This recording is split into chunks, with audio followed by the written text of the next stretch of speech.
on Cisco CS and App HQ. First of all, I would like to thank you all of you for taking your precious time out and giving us this opportunity to share with you what we are doing with this new converged device for the enterprise customers. And these days, I think every other day you might be covering a tablet launch. So that's the reason why I didn't mention it as a tablet, yet another tablet launch, because somebody on the Twitter was just mentioning, oh my God, this was yet another tablet, which is not launched in the marketplace. So my name is Minhaj Zia, and I am the sales director for collaboration business for CISCO in India. And this is one of the most important new announcement that we are doing. While this product, you might have heard about the launch of this a couple of months back, that we did a collaboration summit in the 3 cities. But the reason why we are briefing you guys is because there are a lot of new capabilities and new areas that we are getting into with this device. And that's the reason why we thought it would be important and fruitful if we share our thoughts and product directions with all of you. So with that, I would like to start off my presentation. What I would cover in this presentation is going to give you an overview of Cisco CS and a new store, Cisco store as you may call it, for applications which customers in the enterprise segment are looking for, and we call that as App HQ. So Application HQ is what the short name for that product is. So before we begin on the CS, why are we doing this, and what's the real reason for Cisco coming out with a product which is really going to be interesting for the enterprise customers? So I think we all know that the traditional PC world, as we have known while we started our schooling, I would say rather college for some of us who are old, but for some of you who are very young, I think it could be schooling as well, when we started seeing the PCs as de facto model for end consumer. Any consumption of information or compute was really delivered from the computers, or we call it as personal computers. That era has lasted for almost like 20 years or 15 to 20 years. And now we are embarking into yet another journey where this whole concept of PC is being questioned, is being challenged. If you look at an enterprise or a customer who is a corporate customer, this is the stack that he was using in the PC world. You had applications typically like Microsoft Office, which was used for productivity purpose. You have Microsoft Word, Excel, PowerPoint, and all of those stuff. And that was pretty much what everybody used. So it was pretty standardized because everybody used that. So that became the first application that anybody learned onto a personal computer. So that became the only device or only application that people were used to. If I look at in the post-PC era, what you are seeing is a proliferation of so many new applications that are coming in, which are being consumed by end users. And they are not limited to only Microsoft Office, but probably Google is there, Google Docs, which is really a concept of having applications running in the cloud and you only accessing it from wherever you get a simple browser. Access that application, get this information, do your work, and then save it and share it off, and it goes back into the cloud. So I think if I look at from today's world, there's a lot of application in the post-PC era that people are using. Adobe is another application. There's so many of them. Even the things like Facebook or Twitter, social sites, they are also being consumed by the consumers today for information sharing, for doing your work, as well as having some communication with your friends and family. In the operating system world, we always knew Windows operating system as the de facto. In the PC world, it was everybody using Windows operating system. But think of it today, there are 3.6 billion devices globally that is being used other than PCs for consumers to consume content, smartphones, tablets. I think these are the netbooks. I think these are the new devices which people are using today, and none of them, if you look at it, works predominantly only on Windows. All of them are using different operating systems. If you look at Apple, iOS is a very popular operating system on the smartphones, with iPhone being so popular worldwide. Android challenging that position, coming in quickly and gaining #1 position. So if you look at 3.6 billion devices other than PCs, they are not using a standard operating system as we have known as Windows, which means that we are in a multi-operating system world. Every other day you will get a new operating system which will come and challenge the other one. And this is where the post-PC world is becoming more and more interesting, because it's not a monopoly of any one vendor. Innovation is coming all the way, it's like in months that we are getting new products, new releases, because it's driven by an open in an economy which is more challenging each other, and innovation is driving this next wave of consumption. If you look at this client-server architecture which was adopted by most of the corporations, where you have personal computers having the client application running and the server applications running in the data centers or into some common place, where you run the server side of the application and you have the client to access information to talk to the server side of the application. There again, it was predominantly Windows Server on the server side and Windows on the client side as well. And that was it. So that's what predominantly people use in the client server. But if you look at today, where is the need for a client server architecture when you have cloud computing being there? You have application and the client both residing in the cloud itself. So you are just going and accessing that using a simple browser. So browser becomes a client, universal client for accessing any of these applications which could be there. So that's another change that we are seeing, a big change in shift in the architecture, the way organizations have known this client server.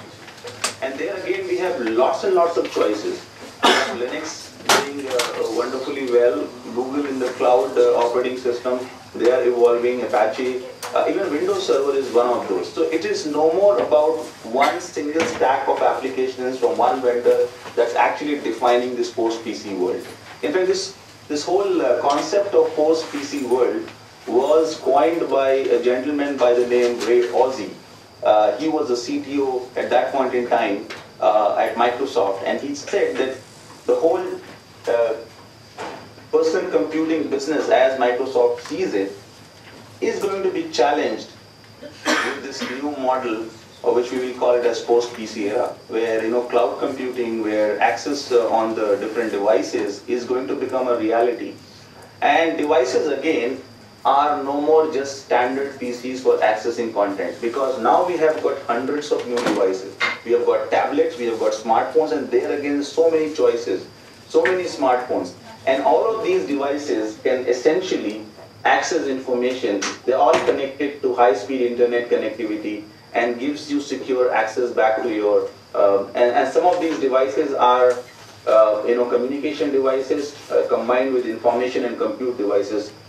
I know many of you would have heard about this, the 1.2 gigahertz speed dual core processor coming into smartphones. It has so much of power that yesterday's PC was actually less powerful than the smartphones today we are talking about. Okay, so what essentially it means is that a user is going to use multiple devices. Sometimes he'll use desktop, sometimes he'll use laptop, sometimes he'll use his tablet, his mobile phone, and all of these could be used for accessing of information. There was more information which would be accessed from smartphones than from a desktop computer. So what is so new today that we are announcing? What we have just told you is the whole shift in transition happening in this post-PC era. what we're going to talk about today is Cisco CS, and this is a product which is an enterprise class converged communication tablet which allows you to do multiple things. It has mobility to talk about, so you can just pick up the device, take it with you wherever you want to. It has social networkities. You know that social networking is becoming very, very important for many organizations as well as consumers. Consumers obviously has taken the social networking to the new realm with almost like 1 billion odd people worldwide using today's social networking at least once in a day, accessing information onto those networks. But what is interesting is that these devices are also the access points for those social networking as well. So many people are accessing the social networks or their social networks from mobile devices and smartphones or from tablets rather than from the desktop computer, because that's very handy and from a messaging perspective I think it's very, very cool. Then we also looked at it, what other things that in a communication perspective enterprises use. I think video is gaining a lot of traction. Today, if we can cover this entire overview of this presentation to all of you sitting in 3 cities with as much of a clarity as we could have face to face, that is the power of video. It actually breaks down the distance barrier. So video is important, and the way video is gaining traction today in the enterprise, it's huge. We are tracking the internet traffic all the time because that's where we get our business from. What we are realizing is that today almost more than 50% of the content on internet traffic is actually video based, which means so much of our content is being consumed. If you look at 2 years ago, it was 30% or maybe less than 30%. And we predict, our forecast is that by 2013, as we cross the calendar year 2013, almost like 80 to 90% of the traffic on internet would shift towards video-based communication, video-based content. What it essentially means is any new device, any new software, any new communication capability that you want, it has to have visual impact into it. So when we looked at this product, we also embedded a very high quality business class video to be embedded into this device as well. And finally, as we move away from the PC world, the server-client architecture that we knew about, move towards cloud computing where you have everything in the data center. Now that data center could be hosting your own private data center where you are servicing your own enterprise and not other enterprises, or a service provider class data center where you would be serving many customers from the same data centers, which is called as public cloud. Now, when you do that, you don't really need a PC to access information. So people have started using thin clients, which can be really nothing but very simple devices. There's no need of a huge compute power at the end layer. Just access it from the data center, display it onto a monitor. That's it. That is what people are looking at. And these devices are being gaining traction for last 1.5 to 2 years. And Gartner predicts by 2015, you would have almost like 40% of these desktops being replaced by these virtualized thin clients or zero clients. The difference between a thin client, a zero client, or a thick or a PC is essentially it doesn't have local storage, it doesn't have any local operating system. It accesses information, it accesses the application sitting in the data center, displays it onto a monitor. So what does it mean from an enterprise customer perspective?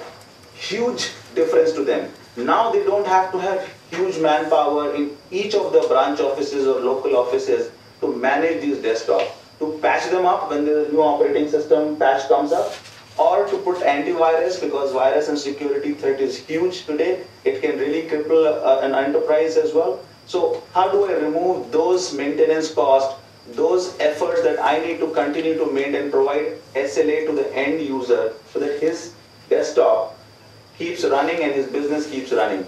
If I can take away that and put everything into a data center, advantage to me is I can manage it with few resources, provide the governance and security. I don't have any leakage of information. Data leakage is a big issue for many organizations.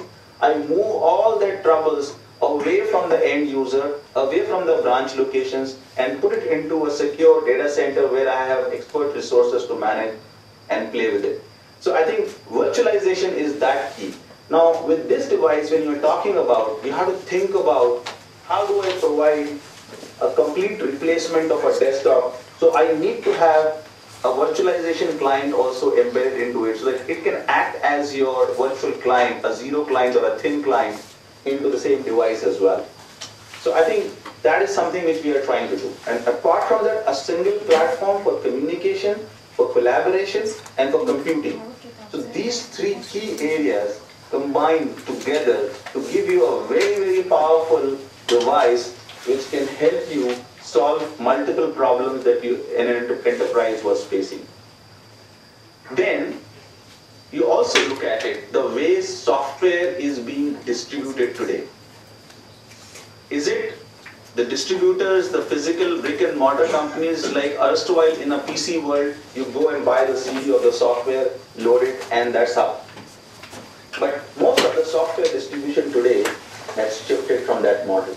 What's the new model of buying software?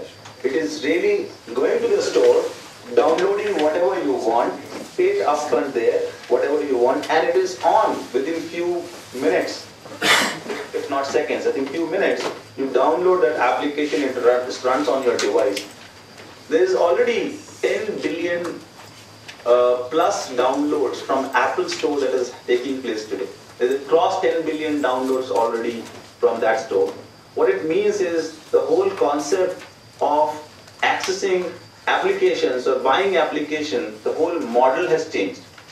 And therefore, we focused on if enterprises have to have this device, what applications or enterprise class applications, not the gaming applications. Because really speaking, are we going to provide gaming applications through this store?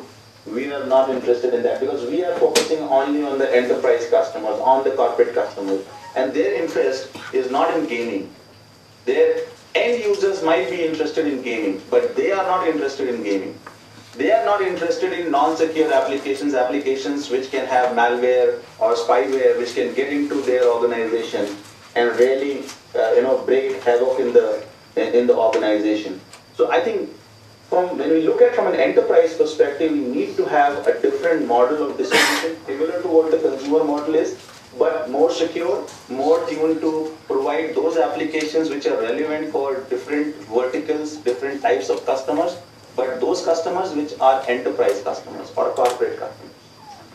The third thing is, you might have various ways of buying in a consumer way, but in an enterprise, you still want a controlled buying. You don't want individuals to buy.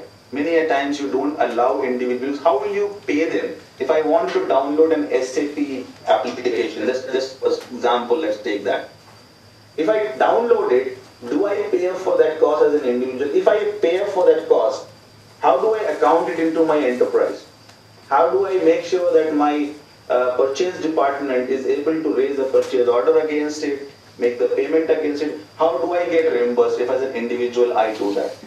So I think we need to look at enterprises also creating their own store, okay?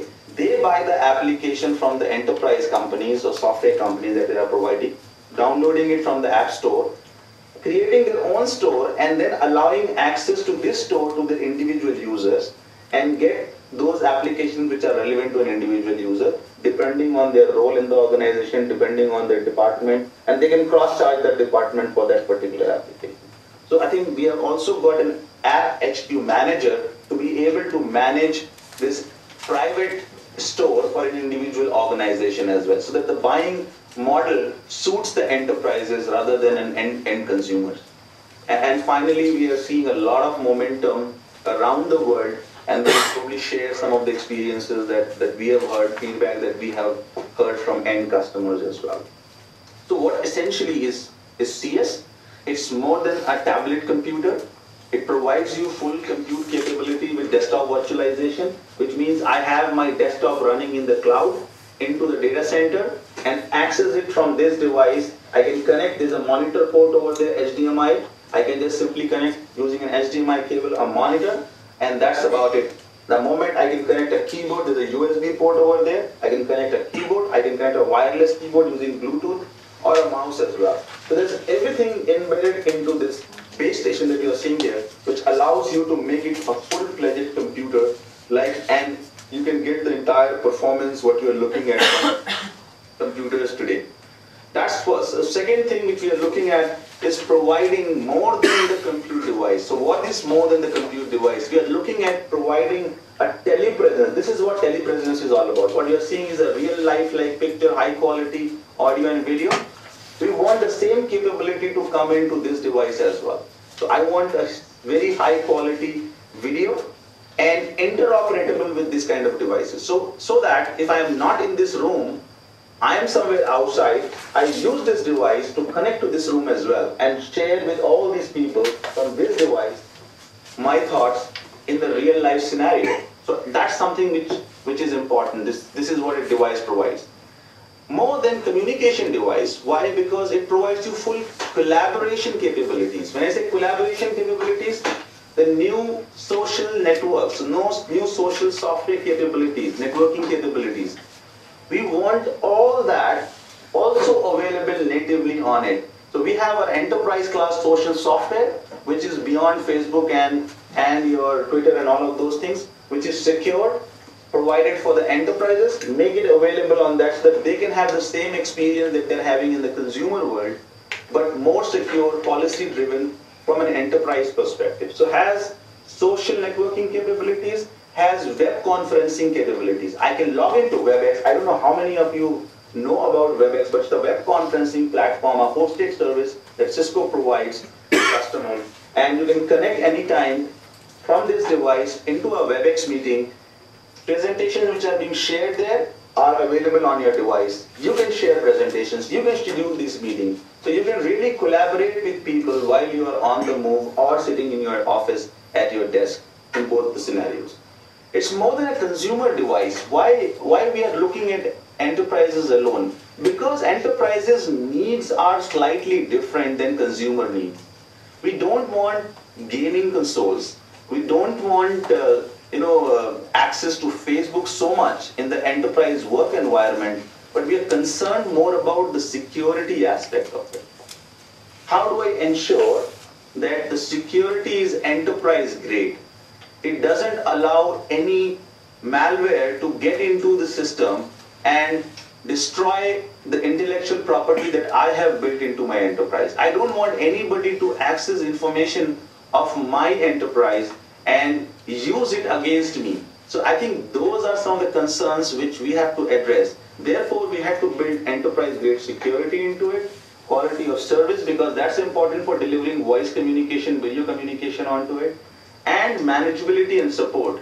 Because, I mean, come on, if you look at from any consumer device, if there is a problem, where do you go? Get a replacement immediately? They'll say, okay, you come to me, we'll look into it and return it to you in 24 hours, 48 hours, come after 2 days. Can an enterprise wait like that? They want immediate replacement. So we have to have the entire support infrastructure to back it up, to provide them immediate replacements of these devices, to provide them support as they're used to in the enterprises. When their computers don't work, somebody comes and does the job and replaces it and immediately gets it done, because it otherwise impacts their productivity. And it's more than a point product as well. As I mentioned, there's so many capabilities, so you can't really look at it as one tablet, another tablet that has been launched. It's a converged, complete converged device that has come in. It provides you great collaboration, compute, and communication, all the three together with enterprise-grade security. So, when we look at this from a collaboration suite perspective, actually CS brings it all together.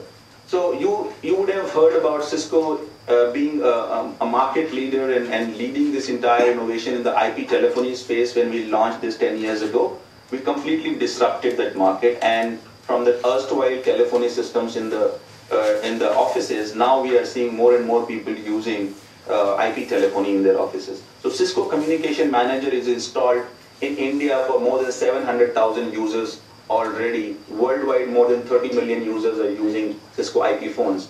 Now this device connects to the communication manager like an IP device and provides you connectivity to all those 30 million users or anybody you want to get connected to in your enterprise. It has a standard interoperability with that particular software capability as well.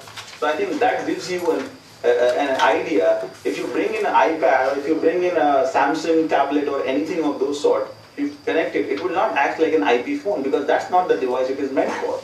It cannot replace your IP phone. So that's something which we do because we connect directly to Unified Communications Manager, which allows you to bring all IP telephony capabilities onto this device as well. It can sometimes feel with the docking station look like an IP phone as well. You have a handset, you have a high quality speaker phone and all this sort of thing. So it also gives you a feeling of using an IP phone if you want to, from that perspective. Telepresence, it connects and interoperates directly with the telepresence. So we will, when you demonstrate this product, we will showcase this product to you that how it works and it interoperates with telepresence as well. So you can do video meetings as you were doing earlier with your video conferencing stuff in the enterprise. It will talk to all your existing video endpoints which you have deployed already. So that's another game changer. Can you think about iPad or Samsung device or any other device that you have heard of, new tablets that have been announced, do these capabilities? Because they're not designed for that purpose. They're not designed for enterprise. Yeah, even the playbook doesn't have these capabilities to talk about. It doesn't interoperate with telepresence or video conferencing stuff or IP telephony. None of these capabilities exist in the playbook as well. Yet it has better security than some of the other devices from an email perspective. It does provide you great email. But it provides email and all of those things, but it also provides you communication capabilities which are enterprise grade, which are meant for enterprises as well. So instant messaging is another device people use in their organization. It's another tool that they use for collaboration for IM. And they are different from Yahoo messengers of the world. They are meant for enterprises. They federate to each other, but only to known people, only to known organizations with whom you want to have a trusted relationship. So I think we provide that grade of instant messaging embedded into this product. We provide social networking for the enterprises. That capability is embedded into this capability.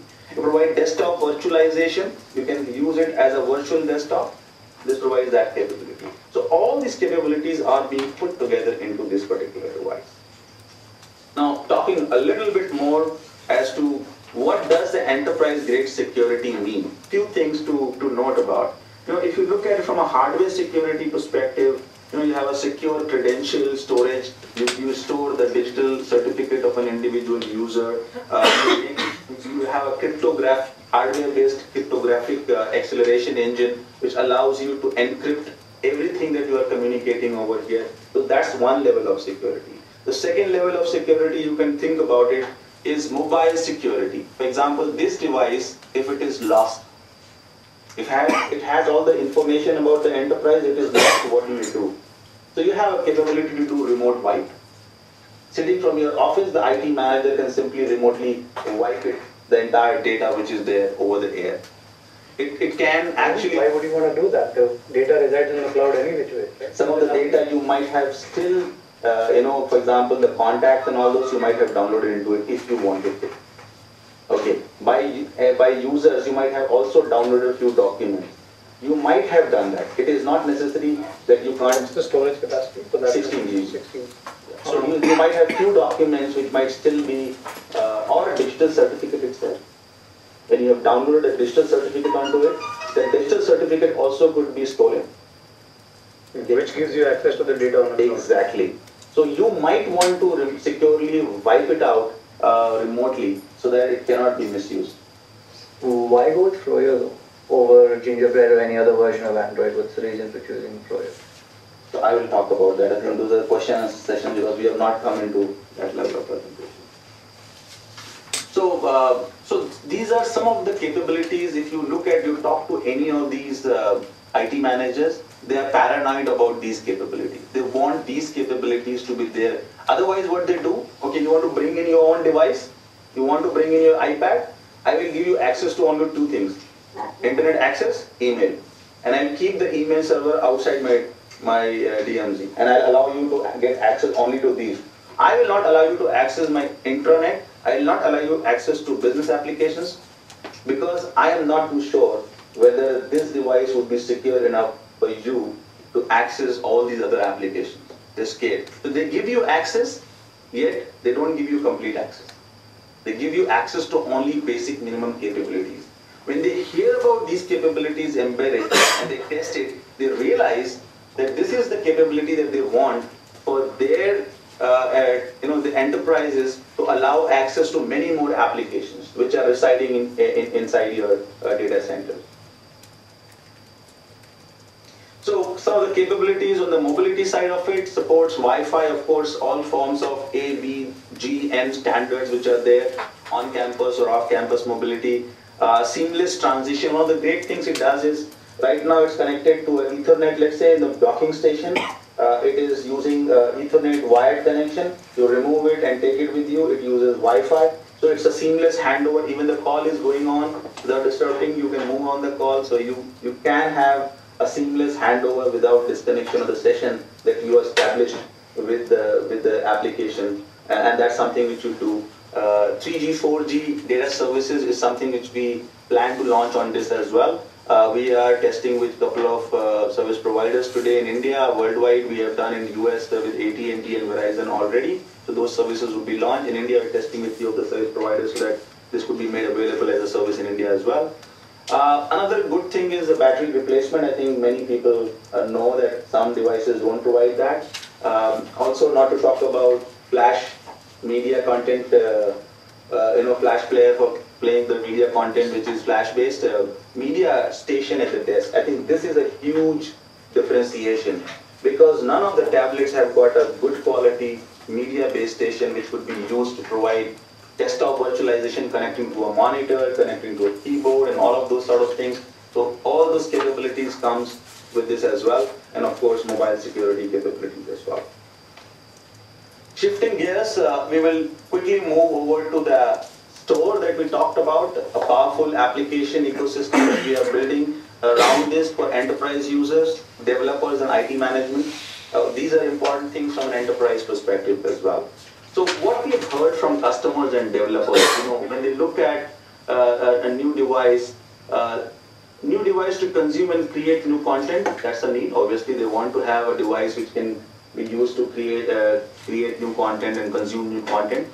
A better user experience to find, they're looking at how do I get a good quality user experience, install and use new applications quickly. They don't want to wait for IT to deploy all the applications on each and every desktop on their own.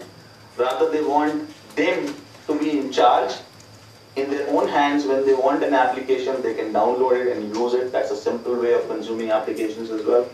A new, compelling, no learning curve user experience. They want a device which need not be unlike other software or other devices that you launch in enterprise, that you have training sessions to train people. It should be intuitive like any other consumer-grade tablet that comes in. From a developer perspective, obviously they want access to corporate buyers because right now, if you look at these developers are focusing more and more towards the consumer buyer. But the difference between consumer buyer and an enterprise buyer is the ARPU. The average selling price of an enterprise-grade application is much higher as compared to a consumer-grade application because that comes in $1 probably or less than $1 sometimes. Whereas you can get a couple of hundreds of dollars for an enterprise application or maybe thousands of dollars as well because that brings in higher level of productivity. So now the developer community which is available across the globe, even smaller vendors can develop applications and they know there is an enterprise class company like Cisco providing them a distribution model which can have access to thousands and thousands of enterprise customers and they can get access to those people. So I think that's in it for developers. From an IT perspective, I think it has enterprise grade device, secure, manageable support, plus another way to manage and control what you should allow people to download and what you should not allow. And that's something which is defined by the policies that they have made. So Cisco is delivering this App HQ. It has a very familiar a user experience as you would have seen with other stores. If you can see this, you can go and search, discover new features, functionality, catalogs, category wise. You can search for, okay, I was looking for social networking. From an enterprise perspective, I'll get all the apps which are built around the social networking category. I was looking for an instant messaging, I get that. I want an application for retail customers or retail stores, I have that. I want an SAP Access, I have an application written by SAP, I have that. So I can go and search for different types of applications. Just wave your hand in Bangalore office because your lights have gone. Yeah. Okay, that's sufficient. All right, so I think it has a very familiar look and feel. It has all the details, versions, and all what version that you have. So very similar. You can install update notification that you get whenever there's a new version that has come in. You will get an updated notification that you will get. Install, uninstall, all those things you could do as well in this. Excuse me? Now, Yeah, this is Nikhil from Bangalore. I just wanted to ask, are these apps exclusively available only on the CS, or are these apps shared, like, the apps which are available anyways on the Android? I was about to answer that question in this slide. Oh, awesome. So you just preempted me that question. So basically, we are also leveraging, because this device is based on Android platform, we are also leveraging the entire Android developer community. So there's a huge developer community already knowing the standards of Android, and they have available APIs and SDKs. What we have done is, for this tablet, we have announced our own SDKs as well, which allows developers to use all the collaboration and communication capabilities, which are in addition to any other tablets that you have, because those are additional capabilities that we have embedded into this device. All the security policies, capabilities, and all those SDKs have been announced by us.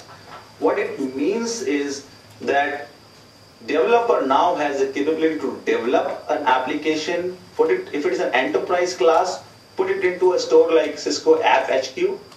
There's certain advantages that he will get there, but he could also go and post it into a marketplace of Android, which means this could be posted on Android marketplace as well. Yet it will not go and be posted in Apple store as well, because that's something which is a different platform altogether. Also, are you tying down the tablet to only the Cisco App HQ, or do users of the Cisco App HQ also get access to Android market? Absolutely. So they will have access to both. And I'll come to the next slide, and you will see exactly that positioning that I'm talking about.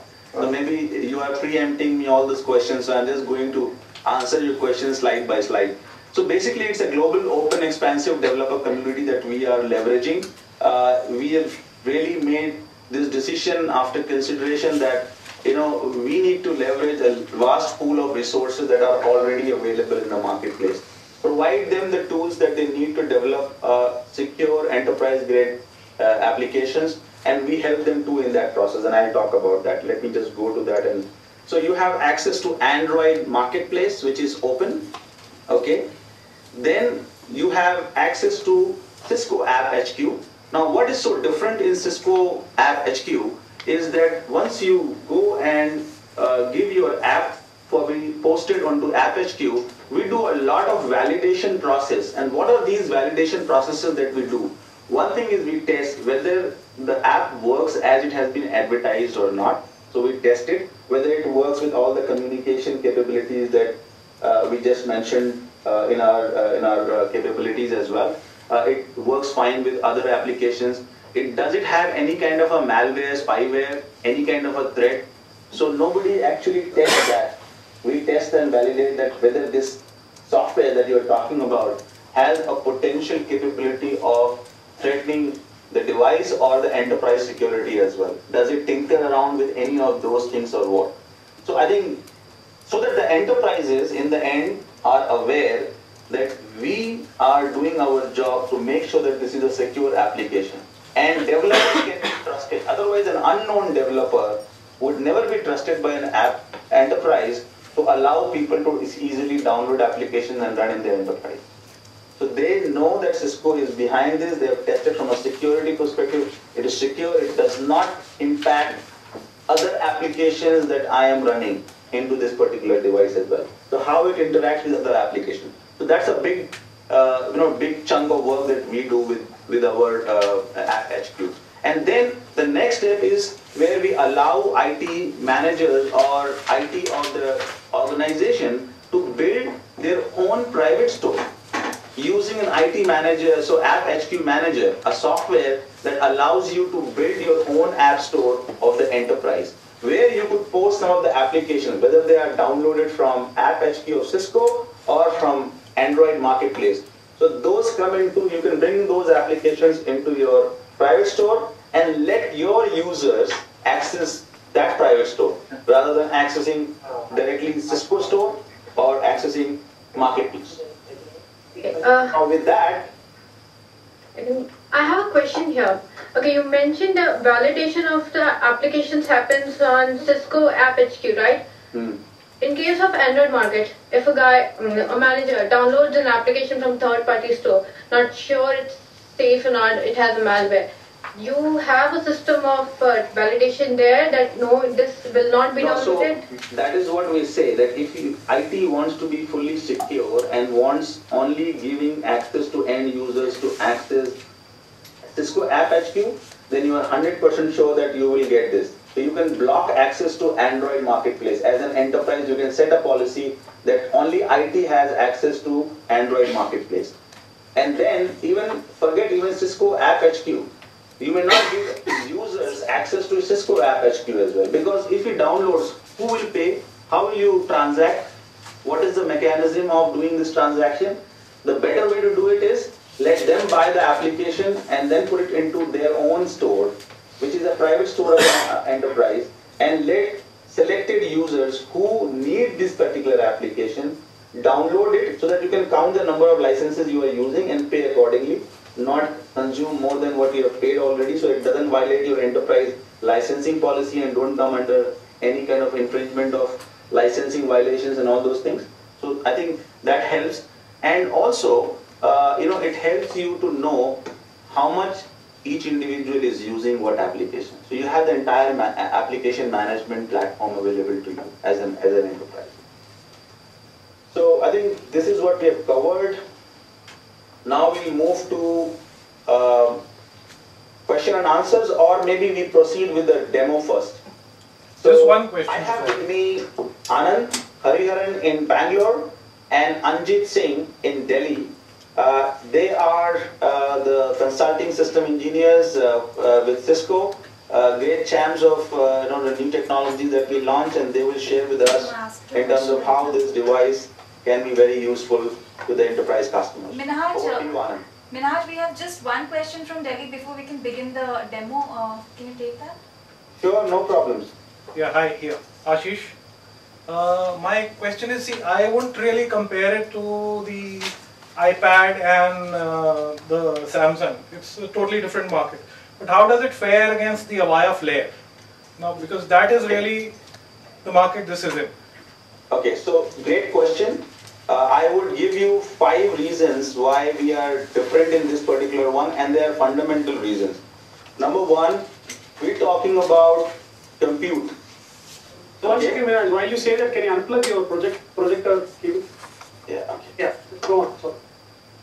So we talk about compute, using desktop virtualization into it, have a base station, connect directly a monitor, use it like a thin client or a zero client, and use it like a complete desktop of yours. So you can replace a desktop with this device. Avaya Flare cannot do that. Okay. If you talk about video, we have a direct interoperability with telepresence.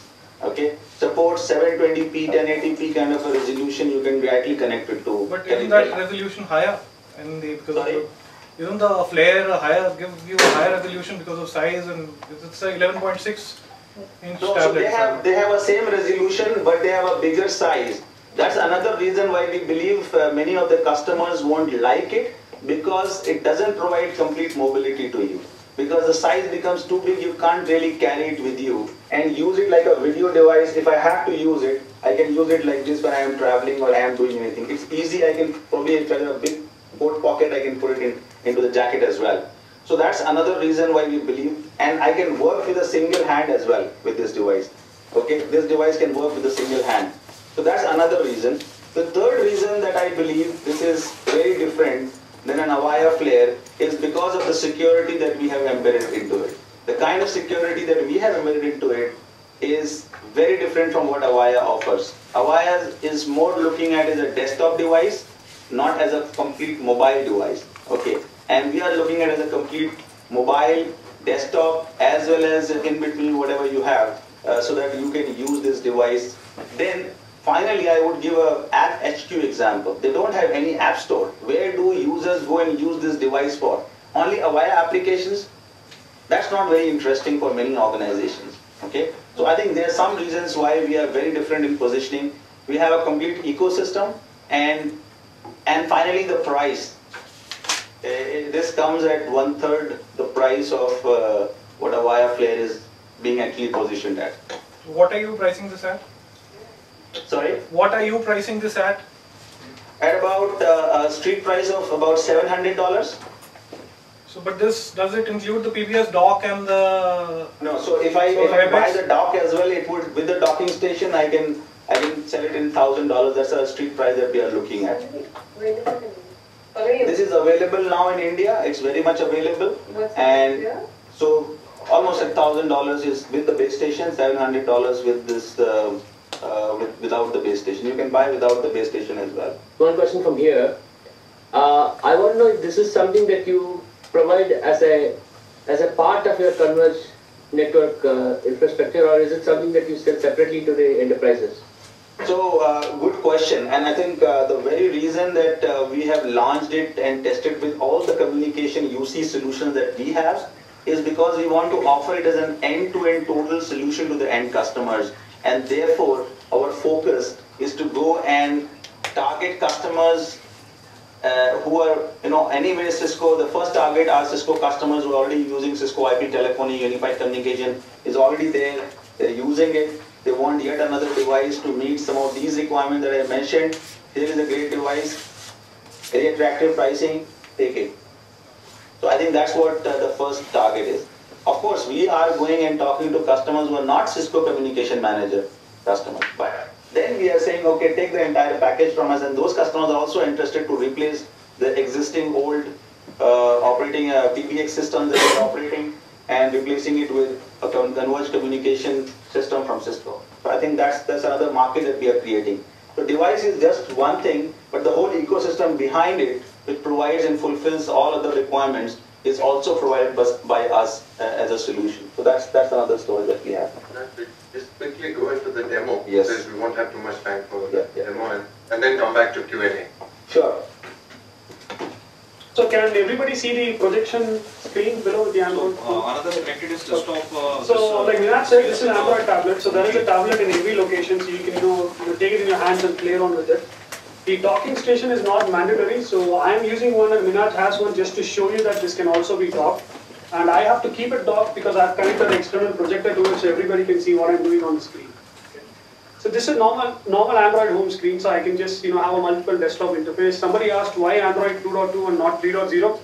At the time when Cisco announced that they're going to start making CS, 2.2 was the latest version that was available, and we also heavily customized 2.2. We've invested almost a year of customization onto 2.2. So even if you compare this with any other Samsung Galaxy or any other Android-based tablets, you're going to see a lot of differences. Okay. So the first thing I'm going to show is the unified inbox widget. So the home screen that you see with the people faces there, one really close-up shot there. This is a live widget.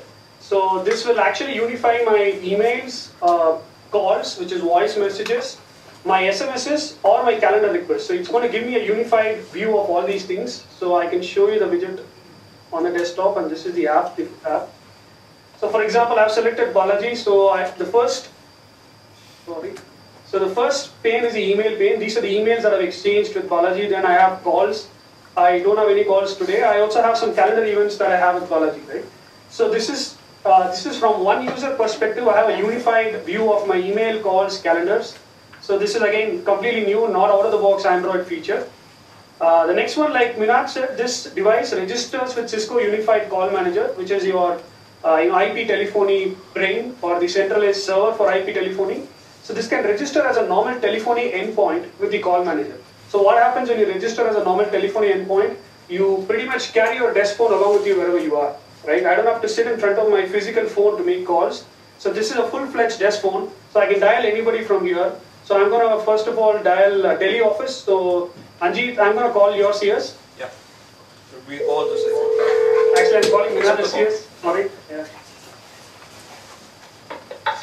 So Minaj should mute it because you'll have a lot of overlap on voice. So you can see the video on this. So this is a HD video. So the front-facing camera on this tablet is a HD camera. Okay. And this is doing video on wireless now. So you can pass it on to others. So Delhi guys, just hold on for a second. So I'll make a call to Delhi as well. So, can you think about any other tablet doing a HD video call on wireless? No way. Okay, iPad 2 has a front-facing camera, but it is a VGA camera. So none of the tablets today has a HD camera. Show your face with a smart face. We're talking about 720p or 1080p? Yes, 720p. Yes. Okay.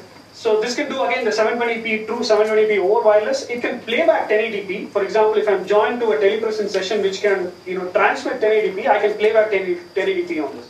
Okay. So I'm going to disconnect this and call the Delhi office so they can also see the video demo. So, okay. So exactly how a desk phone would work. So no difference. Can you call it? Anjeet? Yeah, can you call it again? Okay.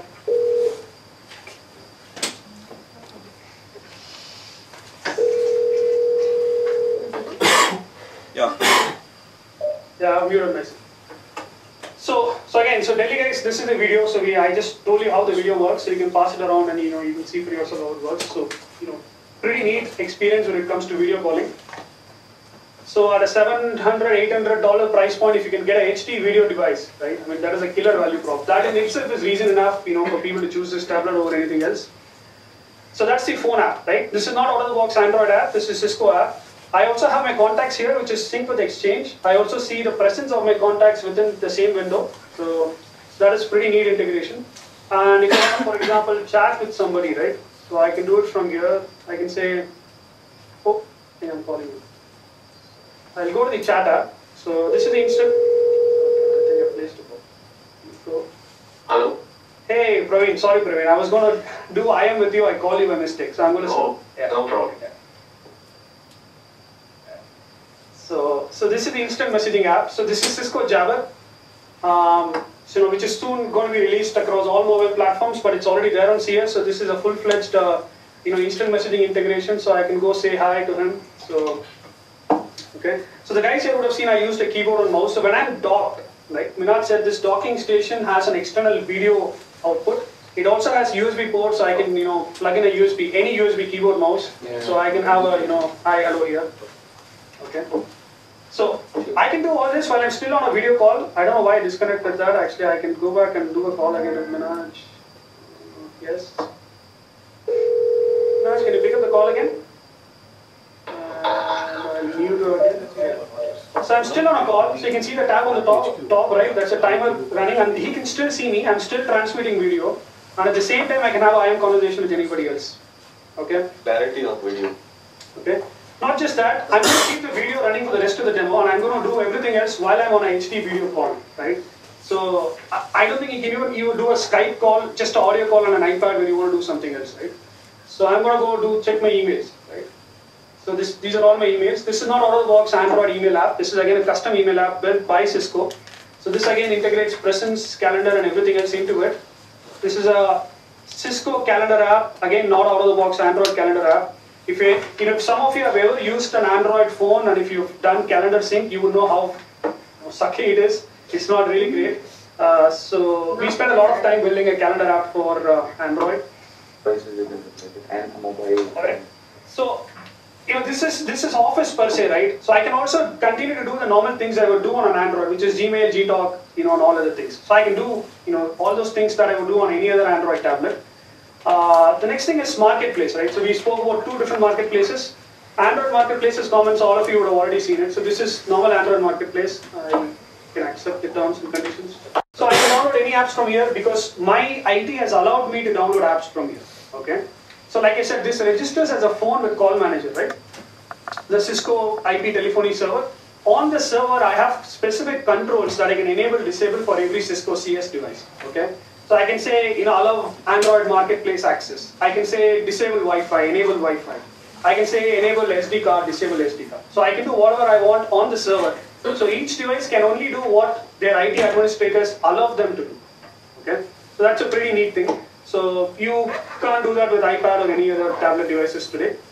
This is something that IT does a lot for PCs, right? So this is very common in PCs and laptops. Even in your companies, you may not have local admin rights on your PC, so you can't just install whatever you want on your PC, right? But tablets, the number of tablets that IT manages today are not very high in number, which is today, right? But I'm sure all of you know that's going to go high, high and high again. So when more and more tablets get connected to the network, IT would want to control the way tablets behave in the network, right? So CS can already help them do that. Now the next marketplace is Cisco App HQ. So App HQ is a standard marketplace like Apple App Store or Android Marketplace. So I again have classification of apps like business, communication, whatever. But the only difference is, only business approved apps or business relevant apps would be allowed to be submitted on Apple App HQ.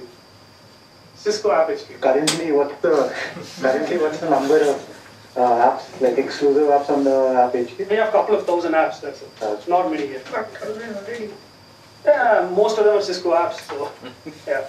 But, okay, so that's actually a good question, right? So if I'm going to just confine users to App HQ, then, they may be, very limited in the number of choices that they have for apps, right? So what you can do is you can have a selective sync of App HQ with Android Marketplace. So I can allow what kind of apps would be available for users through App HQ. They still cannot go directly to Marketplace. They will continue to come to me on App HQ, but I would again sync App HQ with selected apps on Marketplace. So that's a pretty neat thing.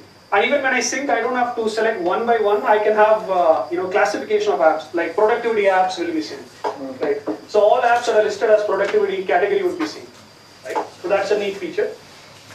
So I can go download apps. I'm sure all of you would have downloaded an app, so you know how those things work. So pretty simple, straightforward. I'm still on a video call, by the way. All of you guys can see me.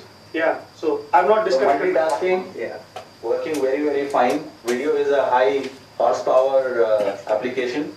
Real-time video, not just video download or viewing. So we are still very much on the video. He's on the video as well as he's doing all other stuff that he's doing from the back end. And did you see any performance issue in terms of what it was working and how it was working? Nothing. He's already connected to a monitor. So if you have a monitor, you make it like a PC and work like a monitor, connect a keyboard. So he's connected to a keyboard, a monitor. So this can replace all the devices that you see a clutter in anybody's desk, for using applications like computers, like mobile phones, IP phones, tablets. Any of the stuff is actually being replaced with one converged enterprise class device which can provide you an answer to all of those. So I think The processor? Atom 1.6. Yeah. That's actually one of the secret sauces behind CS, right? Because this is a netbook processor that has been ported onto a tablet, right? Unlike others, yeah. So we didn't book the room long enough. So next time we should probably book for 2 hours. Yeah. So unlike Apple or a Samsung Galaxy, we're actually taking a mobile processor, which is mostly an ARM or a Snapdragon, right? So they're taking that and porting it to a tablet. So although the tablet has a bigger screen, it still has the computing power of phone. Whereas this one has a smaller screen, but has a processor that you usually see on a netbook. Okay. Now what next? So I'm going to show you the remote desktop connectivity. So Minaj said you can access your fully, full-blown Windows 7 desktop that's hosted in a data center using this device, right? So if I want to do something which works only on a desktop, all I have to do is just fire up a remote desktop. So I know you can see my password, but that's fine.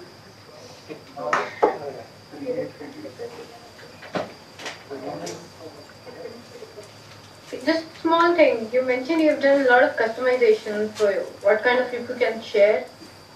Whatever I've shown you till now is actually non-standard Android features. So the phone app, contacts, email, calendar, chat. So none of these are standard Android features. But those are preloaded apps from Cisco on the device, from right? Cisco.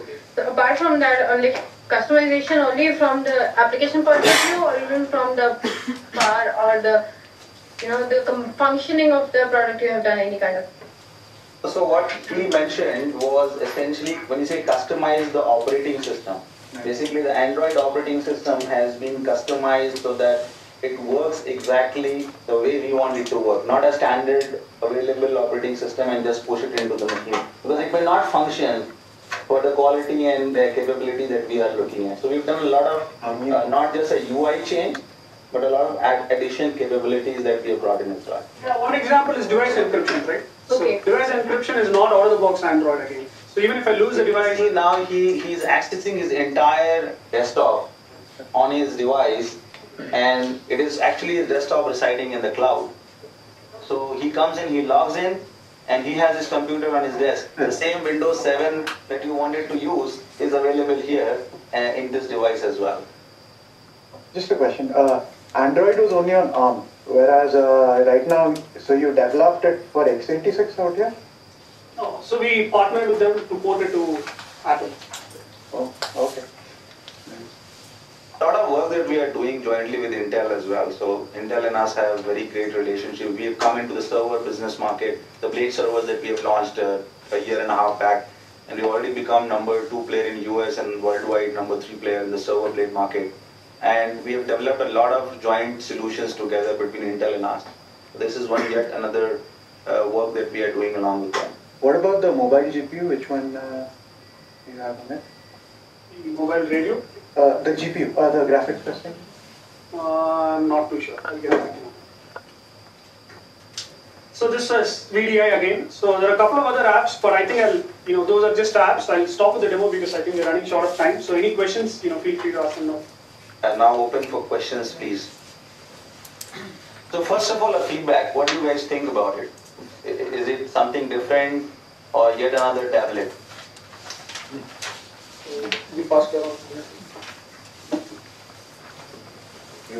So one thing you already mentioned that first customers you would be pitching for this product is already the customers who have IP telephony in place for them to upgrade, and then the PBX. But then apart from that, where do you see the market? So various verticals are ripe for it. For example, if I look at a relationship officer in a bank, a private sector fund, a wealth manager, this is a cool device for him because he can take it to his customers, talk to him, get access to all the information about him while he's at a customer place, virtually accessing from the cloud all the information securely. And if he needs, the requirement of the customer is specific to, let's say, insurance, a high value insurance. I bring in a subject matter expert right in front of the customer who's sitting inside the office, insurance expert, to talk to my customer directly. Or a research guy who's done some research on the equity that the customer is interested in, bringing that guy in front of this customer would be a matter of seconds. Huge value for them. Look at hospitals, the doctors. For them, there's a huge value because they need to sometimes bring in experts as well, specialist doctors. So a physician visiting a patient at his bed might realize that his heartbeats have increased abnormally and he needs to consult a cardiac.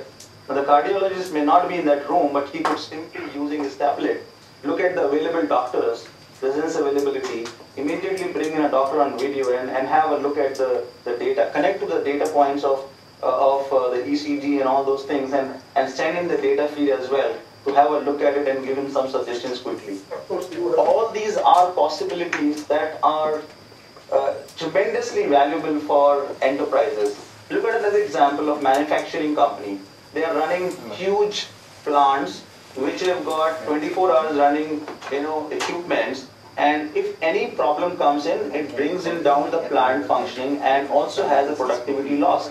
So what do they do? If there's a failure in the plant and there's an expert, the supplier who supplied the plant equipment may not be sitting right there to provide all the expertise. You can take this device, show it to the guy, the supplier, what equipments need to be modified, what needs to be done, remote help you can get quickly and salvage the situation as far as possible. So great value for enterprise customers of this device. It has to fit into the classification of IT so that they can really use it without a fear that this will work and work with the ecosystem. with their communication ecosystem, with their computing ecosystem, with their collaboration ecosystem. So that's why we are not focusing so much on the device, on the whole ecosystem that you have, that the device brings in together. Any more questions, please? Yeah, I wanted to know what, according to you, how big is the enterprise tablet segment in terms of number of units? To be honest, I would say all 700,000 users which we have already sold, and remaining which we haven't yet sold, they become a good target market for us. So to answer your question, there is no research work that yet is available from an India perspective, but we believe that if we sell 30 million odd IP phones and every year we sell about 8 million now, on an average 2 million phones we are selling in a quarter, then we should at least be selling 10%, because that's falling under high-end IP phone cost. For me, it's a high-end IP phone cost that I'm demanding from these users. 10% users anyway for their CXOs pay that kind of price easily. They have 5 devices for which they are paying twice or thrice. 10% of them that they buy, I've got 8 million, 10%, 800,000 easily. But the 700,000 35K seems to be a pretty standard price point for new tablets nowadays. So, how does a single consumer go ahead and buy this? Is it possible? This is not meant for actually single consumers. Alright. Reason being, the value he would not get. He will just see it as a tablet, and if he sees it as a tablet, the whole value that we have talked about would not be available to him, and therefore we are not targeting that consumer right now.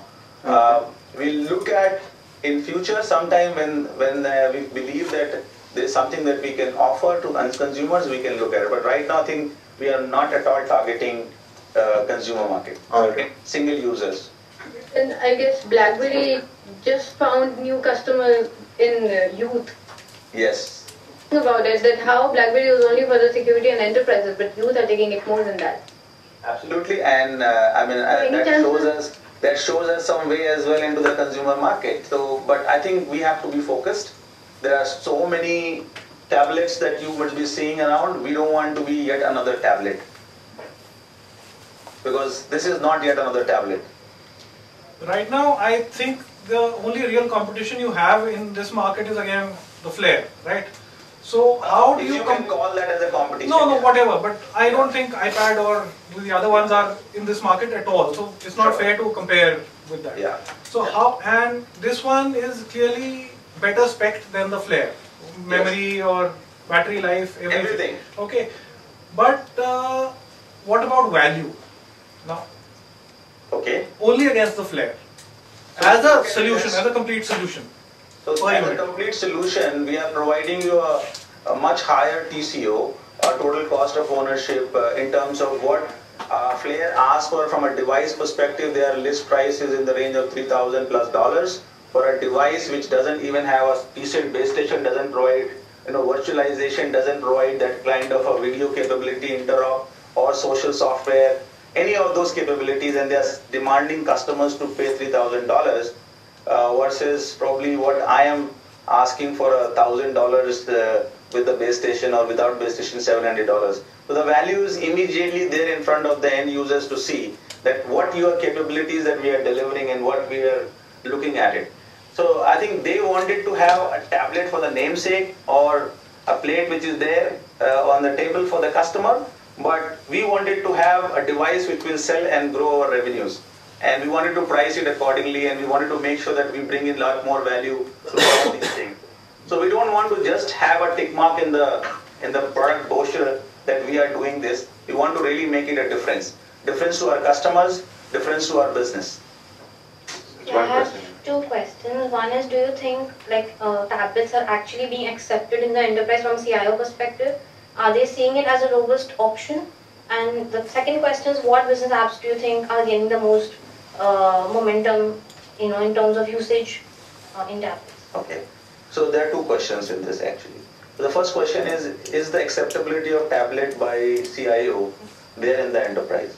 So many of the things have actually happened in the past, which is forcing the hands of CIO to really look at considering new device options as well. Now the challenge is every individual device which is coming in is a choice of a user. It is led by end user who's saying that I love iPad, I love Samsung. But the CIO is really saying that does it have value for me, or can I allow him to use, a user brings in Samsung, a user brings in iPad. So he's thinking with tablets, let them bring their own devices. The whole concept of bring your own device is coming in. But then the challenge with the CIO is how much of access do I give on these devices? What do I allow, what do I don't allow on this particular one? Now he has an option, go back to the user and tell that there is a device available which will meet your tablet needs, yet it will allow more and more applications to be accessed on it. So you would want to choose this, or you want to bring that. So that's the choice that he can leave to the enterprise users. Now, No, but are CIOs open to it? so CIOs are being forced to look at it. So they are accepting it because there is no choice, because the CEO himself is demanding to allow him to bring in a tablet. Now, the challenge to CIO which is being thrown in is you make it work. Give me all the application that I want, which he can't do, which he is worried about. That's why he is resisting. So he is telling the CEOs and the CXOs and the other users that I can allow this, provided you only access email or use it for browsing your web. I don't want to allow this for any other thing because it's not secure. And then he goes and tells this to the CEO. The CEO realizes that that device which he's interested in is cool as a consumer device, but it's pretty much not something which I can use it from a full-fledged business purpose. I'll play with it. I'll have 2 devices maybe. But what if the CIO has an option to go? Now he has an option to go and tell that I will allow you to have full access to my application, do your business wherever you are, but do it with a secure device. Here's a secure device for you. Okay? I think that's an option, that's a value proposition that we are bringing in front of the CIO and the CEO both. But for a personal reasons, if the CEO wants to use an iPad, he may very well use it with limited functionality or access, but he will probably carry a device like this in his office, which will allow him to do complete work that he wants to do. And what business apps do you think are seeing the most adoption? So I think the first thing which we are seeing is adoption of collaboration applications. That is the first thing. So web conferencing is one such application that we see is going to be there. Directory, access to directory information, access to any CRM application is also something which is being looked at as a business critical application for them. So they are actually supervisor SP. Yeah, go ahead. Contact center supervisor desktop is another. One of the things that all the partners are talking about. The contact centers, the supervisors who are responsible for a team of agents, they can have this device and move around in the entire contact center. They can review what's the performance of my team, how is it happening, if they have a call also coming in, they can take the call on this device as well. So it gives them the mobility within their working hours as well. Otherwise, they were also tied into the desk. If they're not on the desk, then a customer calls and he says, I want to speak to your supervisor. Oh, my supervisor is not on the desk. So how do I transfer? I can't. Call me again. So that's not a good way to handle customer calls. Any questions from Delhi? Yeah, if you're focusing enterprise, then why a 7-inch as compared to 10-inch? Mobility. It's important because I have to use this while I am moving around as well. A 10-inch would have been too bigger from a mobility perspective. Now while I am in the office, if I make it 10 inch, it's good for my office. I dock it and then I use a big monitor and a big laptop keyboard, or a keyboard, full-fledged keyboard to do my compute work. I can even have my video and everything accessed from the monitor as well. So I don't really care about the 7-inch screen when I'm in the office. When I'm away from office and I'm walking or I'm traveling, that time I need a handy device which is easy to work. Example, a manufacturing guy, if he goes and he's showing somebody a video, his hand is holding this into one hand, okay, and doing some work with the other hand as well while he's showing that. So you can't have a very bulky device, a big device, which can actually obstruct you. You have to use 2 hands with that. So we have to provide something of that sort. That's one reason, but not to say this is the first release. We have come out with this. We thought is an optimized size of it. We'll also come out with the new releases where we increase the sizes as well for people who are really interested in bigger sizes. Okay, but in that case, the first thing Anand wanted to say something, Anand. Exactly. So have you done a video chat on an iPad or any other 9-inch tablet? I have. You have? So you'll have to hold the tablet like this, right? Okay. But when you want to actually do a video call, you would want the tablet to be held like this, right? So as you can see, so 7-inch gives us an option to place the camera exactly opposite to where Apple has placed it. So that's another reason. Okay, but in that case, I just held the tablet for a while, and the first thing that I realized was that it is very heavy. So can you tell me what's the weight of the tablet? 0.56. Apple iPad is 0.6. It's actually 0.04 grams. Okay, 0.04 grams. Lighter than an iPad. But yeah, it's a smaller scale. Okay.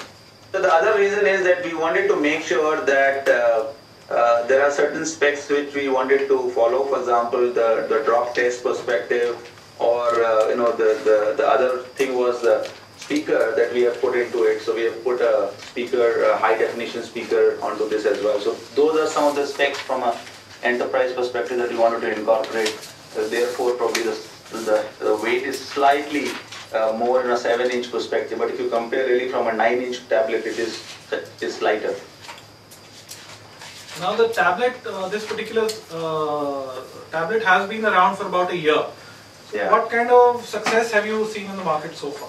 No, so Any really figures? speaking, we announced this about a year back into live. We made this available only in on July 31st. So that's when we have made it available.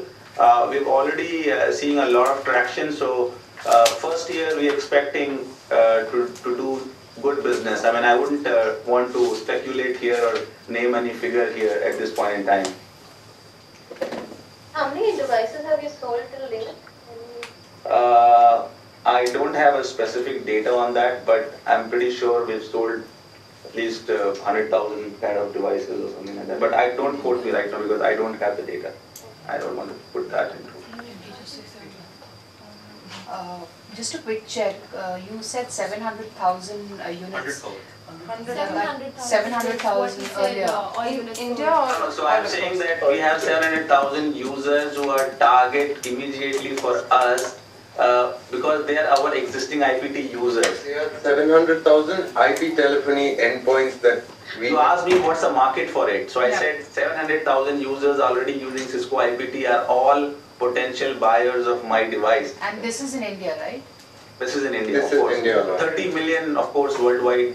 We've already 30 million IPT users. 30 million, 8 million and 2 million number that Minaj provided earlier, the 30 million per year, 8 per quarter and 2 million per month. No, 2 million per quarter and 8 million per year. Sorry, 30 million is the total IP telephony sale we've had so far. So 8 million per year and 2 million per quarter is a global number. And 700,000 is the number for India so far.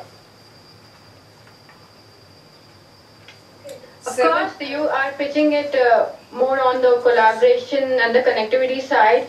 Tell me frankly, when you talk to a CIO who is already having BlackBerry Playbook or iPad in mind for his sales force, what challenge are you facing? You're finding in talking to him? Really speaking, I don't think CIOs have a great mindshare of Playbook as a device. That's very strange because they are very focused on the enterprise market. But the way they changed about a year back when they started more consumer centric, I think their positioning also has not been so strong to CIOs and they're not pushing that aggressively to CIOs. There's other lacunas which are there with the Playbook. See, the Playbook doesn't provide you, it provides you a mobile mail functionality with content consumption on the web. That's essentially what the Playbook does. It has a lot of limitations. They need to have a pair up of BlackBerry phone with the Playbook to really have access to outside world as such, whether it is internet or whatever. So they need to get connected to paired devices, then only you get access. The third thing is that it has none of these collaboration applications that an enterprise would want to need except email. So email is the only device email is the only application that probably they can do on a Playbook. Other than that, there is no store of BlackBerry which provides applications for businesses.